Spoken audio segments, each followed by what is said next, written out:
अच्छा, तो Rajasthan fourth grade का एप्लीकेशन फॉर्म भरने की तैयारी चल रही है और कंफ्यूजन भी हो रहा है ना? देखिए, इसमें कोई बड़ी बात नहीं है। बहुत से लोगों को ये फॉर्म थोड़ा मुश्किल लगता है, लेकिन घबराने की जरूरत नहीं है। इस पूरी चर्चा में हम एक एक स्टेप को इतने आराम से समझेंगे कि कोई भी गलती की गुंजाइश ही ना बचे और आपकी मेहनत बिल्कुल भी बेकार ना जाए। तो फिर चलिए शुरू करें। देखिए, जब सरकारी नौकरी की बात आती है ना, तो हर छोटी से छोटी डिटेल बहुत मायने रखती है। क्योंकि इस पूरी रेस में कभी कभी सिर्फ एक छोटी सी गलती और पूरा का पूरा एप्लीकेशन रिजेक्ट हो सकता है। तो चलिए इस बात को पक्का करते हैं कि ऐसी नौबत आए ही ना। ठीक है, तो सबसे पहले बात करते हैं कि इस प्रोसेस को शुरू कैसे करना है। जो पहला स्टेप है ना, वो बहुत ही सीधा साधा है। सबसे पहली चीज है एप्लीकेशन फीस। ये है 100 रुपए। लेकिन यहां एक बहुत जरूरी बात है। ये पेमेंट आपको सिर्फ और सिर्फ इंडियन पोस्टल ऑर्डर से ही करना है। मतलब कोई कैश नहीं, कोई ऑनलाइन ट्रांसफर नहीं, कोई दूसरा तरीका चलेगा ही नहीं। ये बात डॉट बांध लीजिए। चलिए, अब आते हैं फॉर्म भरने के उन गोल्डन रूल्स पर जो सबसे ज्यादा जरूरी हैं। इनको जरा ध्यान से सुनिएगा क्योंकि ज्यादातर गलतियां यहीं पर होती हैं। तो ये रहे वो 5 सिंपल से नियम। इनको बस पढ़ना नहीं है, बल्कि अच्छे से समझना है। पहला, सब कुछ अपनी ही हैंडराइटिंग में लिखना है। दूसरा, कोई कटिंग, कोई इरेजर का इस्तेमाल या ओवरराइटिंग बिल्कुल नहीं। तीसरा, हर कॉलम को पूरा और साफ साफ भरना है। चौथा, अपनी हाल की पासपोर्ट साइज फोटो लगानी है। और पांचवां, दी गई जगह पर साइन करना है।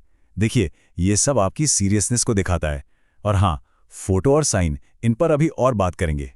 साइन वाली बात को तो बिल्कुल भी हल्के में मत लीजिएगा। इंस्ट्रक्शंस में साफ साफ लिखा है कि बिना साइन वाला एप्लीकेशन फॉर्म सीधे सीधे रिजेक्ट कर दिया जाएगा। सोचिए, बस इतनी सी चूक और आप पूरी रेस से ही बाहर हो सकते हैं। अच्छा, फॉर्म भरने की बात तो हो गई। अब बात करते हैं डॉक्यूमेंट्स की। देखिए, सही कागज लगाना उतना ही जरूरी है जितना कि सही तरीके से फॉर्म भरना। और सच बताऊं तो सबसे ज्यादा गलतियां लोग यहीं करते हैं। तो चलिए इसको भी अच्छे से समझ लेते हैं। तो आपको कौन कौन से डॉक्यूमेंट्स की फोटोकॉपी लगानी है? ध्यान रहे, ये सब सेल्फ अटेस्टेड होने चाहिए, यानी उन पर आपके साइन होने चाहिए। तो लिस्ट में है आपकी एजुकेशन क्वालिफिकेशन के certificates, age proof, character certificate, और अगर आप किसी रिजर्व्ड कैटेगरी में आते हैं तो कास्ट सर्टिफिकेट, डिसेबिलिटी सर्टिफिकेट या मैरिज सर्टिफिकेट भी लगेगा। अब सवाल उठता है कि एज प्रूफ में क्या देना है। ये एक बहुत कॉमन सवाल है, तो इसका जवाब सिंपल है। बोर्ड सिर्फ आपकी 10वीं या 12वीं की मार्कशीट पर जो डेट ऑफ बर्थ लिखी है उसी को मानेगा। इसके अलावा कोई और डॉक्यूमेंट नहीं चलेगा। एकदम क्लियर? कैरेक्टर सर्टिफिकेट की बात करें तो वो उसी स्कूल या कॉलेज से बना होना चाहिए जहां से आपने अपनी आखिरी पढ़ाई पूरी की है। हाँ, इसमें एक छूट है। अगर कोई पहले से ही सरकारी नौकरी में है तो उसे ये जमा कराने की जरूरत नहीं है। हम डॉक्यूमेंट्स की बात कर ही रहे हैं, तो चलिए रिजर्व्ड कैटेगरीज पर आते हैं।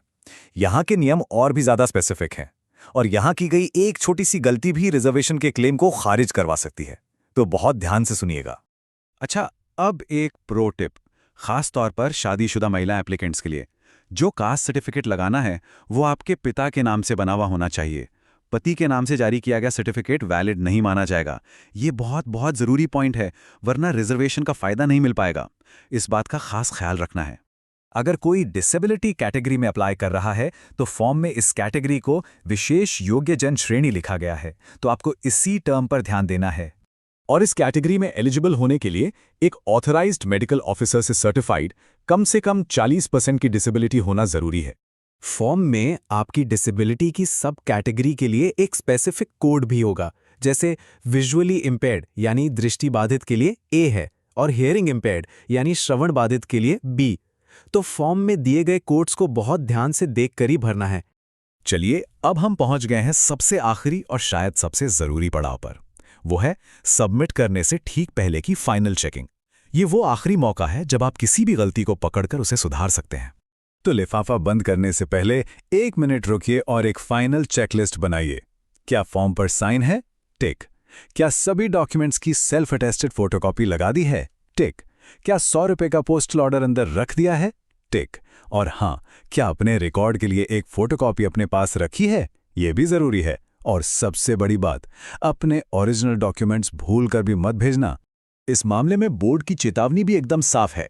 वो कहते हैं कि अगर गलती से कोई अपने ओरिजिनल डॉक्यूमेंट्स भेज देता है तो उन्हें लौटाने की जिम्मेदारी उनकी नहीं होगी। तो अपने कीमती कागजात संभाल कर रखिए।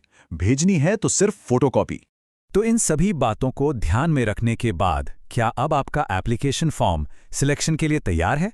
मुझे लगता है जवाब है हाँ, बिल्कुल तैयार है। All the best. एजुकेशन से जुड़ी हर जानकारी के लिए शिक्षक सारथी को सब्सक्राइब और लाइक कीजिए।